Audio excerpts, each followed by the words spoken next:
Hello बच्चों, let's start this question. So this question says, explain in brief the relation of physics to the biological sciences. चलिए बच्चों, अब हम इस question को स्टार्ट करते हैं।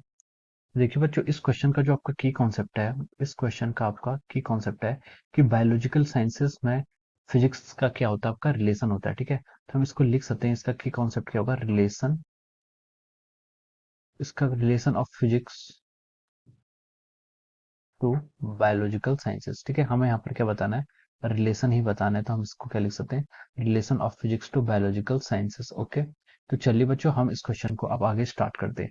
हम देखते हैं कि जो आपकी फिजिक्स है, फिजिक्स सब्जेक्ट का यूज हमारे बायोलॉजिकल साइंसेस में कैसे होता है। ठीक है, तो देखिए, सबसे पहले हम बोल सकते हैं कि जो फिजिक्स के आप जैसे हमारा ऑप्टिकल माइक्रोस्कोप होता है। ठीक है, फिजिक्स में हमारे क्या होता है? माइक्रोस्कोप्स होता है। हम बोल सकते हैं जैसे ऑप्टिकल माइक्रोस्कोप। ऑप्टिकल माइक्रोस्कोप जो होता है वो आपके क्या करता है? सेल्स को देखने के काम आता है। ठीक है, optical microscope it is use to study the cells. ठीक है, ये हमारे क्या होता है? सेल की स्टडी करने के यूज आता है। ठीक है, और उसके बाद आपके उसके बाद आपके क्या होते हैं? इलेक्ट्रॉन माइक्रोस्कोप होते हैं। इलेक्ट्रॉन माइक्रोस्कोप का भी हम यूज करते हैं। ठीक है, इलेक्ट्रॉन माइक्रोस्कोप जो होते हैं आपके, इससे क्या कर सकते हैं हम? ये हमारे काफी माइन्यूट लेवल तक क्या कर सकते हैं?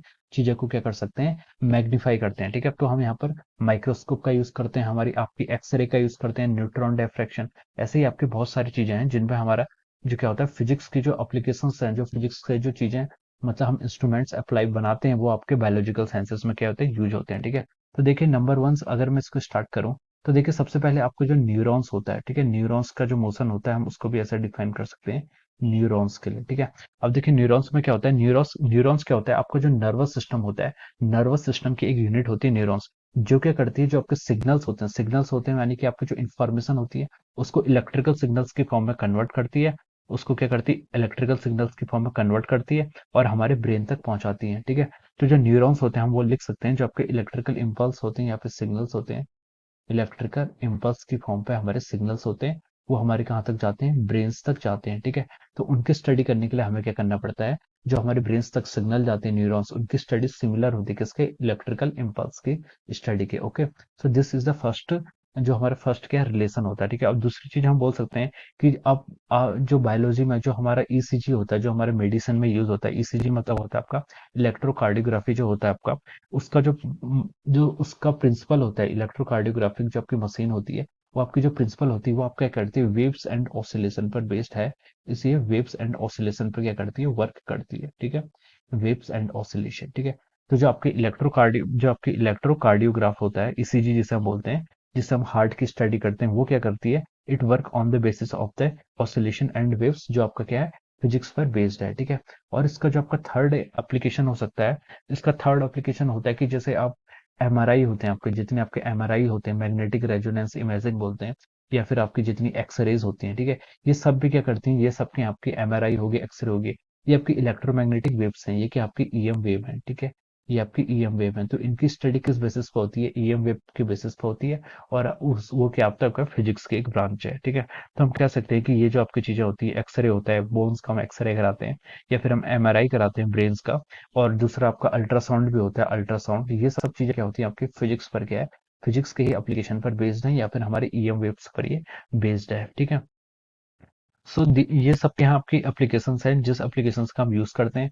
फोर्थ तो आपका यही है कि आपका जो आपका माइक्रोस्कोप होते हैं, ऑप्टिकल माइक्रोस्कोप कहें या फिर हम इसको इलेक्ट्रॉन माइक्रोस्कोप कहें। ठीक है, तो ये जो माइक्रोस्कोप का जो भी फंडा होता है, जिसमें आपका लेंस होते हैं, ये सब क्या होता है? आपके फिजिक्स से ही रिलेटेड है। ठीक है, जो आपका ऑप्टिक्स के ऊपर क्या करता है? यूज होता है। ठीक है, जिसमें हमारे क्या होती है? ऑप्टिक्स का यूज होता है।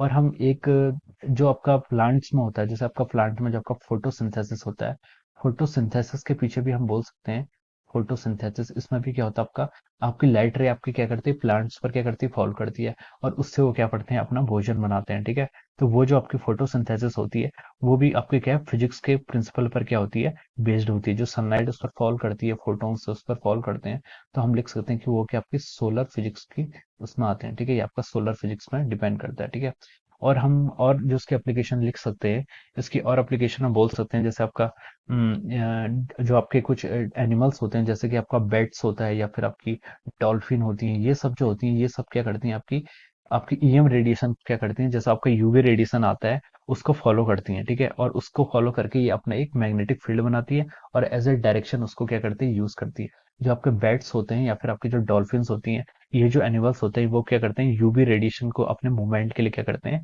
यूज करते हैं, ठीक है। तो हम यहाँ पर लिख सकते हैं यूवी रेडिएशन, ये भी आपका क्या है, ईएम रेडिएशन का एक पार्ट है, ओके। और जो उसके हम और जो बोल सकते हैं, जैसे आपका ग्रेविटी, ग्रेविटी एक बहुत इंपॉर्टेंट रोल करती है। जो हमारे शरीर में ब्लड का फ्लो होता है, जो हमारे शरीर में क्या होता है, ब्लड का फ्लो, वो क्या होता है, आपकी ग्रेविटी पर भी बेस्ड होता है, ठीक है। हमारे शरीर में जो यूनिफॉर्म ब्लड का फ्लो होता है, it is because of the gravity. इसके पीछे क्या है, ग्रेविटी आपकी रिस्पॉन्सिबल है। So these are the so many area of the physics which are related to the biological science, ठीक है। तो ये बहुत सारे ऐसे एरियाज हैं फिजिक्स में जो आपके बायोलॉजिकल साइंसेस में क्या होता है, यूज होते हैं। और इसके अलावा हमारे कुछ फिजिक्स के अंदर भी कुछ ऐसे ब्रांचेस हैं जो तो बायो जैसे आपकी बायोफिजिक्स, बायोफिजिक्स एक ऐसी ब्रांच है जिसमें क्या होता है, आपका बायोलॉजी और फिजिक्स को हम क्या करते हैं, कंबाइन करके इफेक्ट कर पढ़ते हैं, ठीक है। So these are all the relations of the physics to the biological sciences. So I hope you all understood this concept. All the best and thank you so much.